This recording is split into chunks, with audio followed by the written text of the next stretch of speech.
2024 కర్కాటక రాశి ఫలితములు. పునర్వసు నక్షత్రం 4 పాదాలు, పుష్యమి నక్షత్రం 1, 2, 3, 4 పాదములు, ఆశ్లేష నక్షత్రం 1, 2, 3, 4 పాదములు.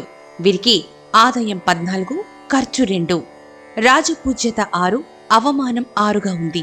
ఇక కర్కాటక రాశి గ్రహ సంచార సారాంశం ఎలా ఉందో చూద్దాం.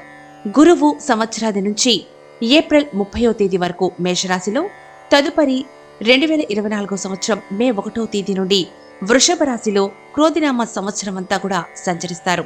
శని సంవత్సరాది నుండి 2025 మార్చి 28 వరకు శని కుంభరాశి యందు సంచరిస్తారు. రాహువు ఈ సంవత్సరం 2024 మే 6వ తేదీ నుండి 2025 మార్చి 14వ తేదీ వరకు మీనరాశి నందు, తదుపరి 2025 మార్చి 15 నుండి కుంభరాశి యందు రాహు సంచరిస్తారు. ఇక కేతువు 2024 మే 6వ తేదీ నుండి 2025 మార్చి 14వ తేదీ వరకు కన్యారాశిలో, తదుపరి 2025వ సంవత్సరం మార్చి 15 నుండి సింహరాశిలో కేతువు సంచరిస్తారు. కర్కాటక రాశి వారి అదృష్ట రత్నాలు: పునర్వసు నక్షత్రం వారు పుష్యరాగం, పుష్యమి నక్షత్రం వారు ఇంద్రనీలం, ఆశ్లేష నక్షత్రం వారు పచ్చరాయి ధరించడం వలన ఉన్నత పదవులు పొందగలుగుతారు. కర్కాటక రాశి వారి అదృష్ట సంఖ్యలు 2, 3, 6, 9. వీరి అదృష్ట వారాలు సోమ, మంగళ, శుక్ర, ఆదివారాలు. కర్కాటక రాశి వారి స్టార్ నెంబర్ 2. ఇక వీరి నెలవారీ జాతక ఫలితములు తెలుసుకుందాం.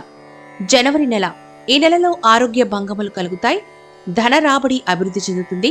మిత్రుల సహాయంతో కొన్ని పనులు పూర్తి చేస్తారు. సంఘంలో వృత్తి, వ్యాపార, ఉద్యోగులకు కీర్తి పెరుగుతుంది. మీరు తలచిన పనులన్నీ మంచివయ్యి అన్ని కోరికలు నెరవేరుతాయి. ఫిబ్రవరి నెల. ఈ నెలలో జాయింట్ వ్యాపారాలు చేయటకు పథకాలు రచిస్తారు. రుణాలను అధికంగా చేస్తారు. అన్ని రంగముల వారికి చేయు పనుల యందు ఆటంకం, వ్యతిరేకాలు ఎక్కువగా ఉంటాయి. ఆరోగ్యం వృద్ధి చెందుతుంది. మనసు ఉల్లాసంగా ఉంటుంది. మార్చి నెల. ఈ నెలలో కుటుంబ సభ్యులతో దూర ప్రయాణాలు చేస్తారు. స్త్రీలతో వివాదాలు పెరుగుతాయి. పిల్లలు విద్య యందు రాణిస్తారు. ప్రతి పన్ని ఆలోచించి చేయడం ఎంతో మంచి జరుగుతుంది. ఏప్రిల్ నెల. ఈ నెలలో బంధు మైత్రి పెరుగుతుంది. కొంత బాకీలు తీరుస్తారు. బంధువుల్లో ఒకరికి అనారోగ్యం కలుగుతుంది. సంతానం యొక్క అభివృద్ధి చూసి ఆనందిస్తారు. మే నెల. ఈ నెలలో నూతన స్థలమును కొనుగోలు చేస్తారు. కాలి సమస్యలు అధికమవుతాయి. నూతన ఆభరణాలు కొనుగోలు చేసే అవకాశం ఉంది.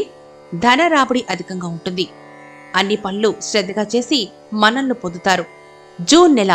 ఈ నెలలో సమస్యలు అన్ని రంగాల వారికి అధికంగా ఉంటాయి. ధన నష్టం కలిగే అవకాశం ఉంది. నరదృష్టి అధికంగా ఉంది. వృత్తి, ఉద్యోగ, వ్యాపారస్తులు అన్ని విషయాల్లో జాగ్రత్తలు పాటించి శ్రద్ధగా పనిచేసుకోవడం మంచిది. జూలై నెల. ఈ నెలలో ఆర్థిక రాబళ్లు సామాన్యం. మిత్రుల వలన అపకీర్తి పొందుతారు. వైరాలు అధికమవుతాయి. వ్యాపారస్తులకు ధన రాబడి పెరుగుతుంది. నరముల వ్యాధి వేధించే అవకాశం ఉంది. ఆగస్టు నెల. ఈ నెలలో ముఖ్య విషయాల్లో శ్రద్ధ చూపడం ఎంతో మంచిది. పిల్లలు విద్యయందు ఎంతగానో రాణిస్తారు. సహచరుని సలహాలు లభిస్తాయి. గృహమునందు శుభకార్యాలు చేస్తారు. దురలవాట్లకు దూరంగా ఉండడం ఆరోగ్యానికి ఎంతో మంచిది. ఆరోగ్యం విషయం పట్ల జాగ్రత్త తీసుకోవడం మంచిది. సెప్టెంబర్ నెల. ఈ నెలలో అపకీర్తి రాగలదు. జాగ్రత్తగా ఉండండి. ఉద్యోగులకు స్థానచలనాలుంటాయి. అన్ని రంగముల వారికి ధనలాభం కలుగుతుంది. అన్యాయ విషయములు చూసి బాధపడే అవకాశాలున్నాయి. అక్టోబర్ నెల. ఈ నెలలో బంధువులతో అనుబంధం పెరుగుతుంది. కొన్ని నూతన వస్తువులు కొనుగోలు చేసే అవకాశం ఉంది. మీరు చేసిన అంచనాలు లాభిస్తాయి. గృహంలో మార్పులు చేస్తారు. అన్ని రంగముల వారికి శుభప్రదంగా ఉంటుంది ఈ నెల. నవంబర్ నెల. ఈ నెలలో సంతోషకరమైన వార్తలు వింటారు. ఆరోగ్యం సామాన్యంగా ఉంటుంది. అన్ని వృత్తుల వారికి సామాన్య ఆదాయం లభిస్తుంది. ధనము నిల్వ చేయటందు క్రమశిక్షణగా ఉంటారు. డిసెంబర్ నెల. ఈ నెలలో కుటుంబం నందు సఖ్యత పెరుగుతుంది. మానసికంగా కొన్ని ఇబ్బందులు వచ్చే అవకాశాలున్నాయి. దూర ప్రయాణాలు చేస్తారు. అన్ని రంగముల వరకైతే కొంత ఇబ్బంది కలిగే అవకాశాలు ఈ నెలలో ఉన్నాయి.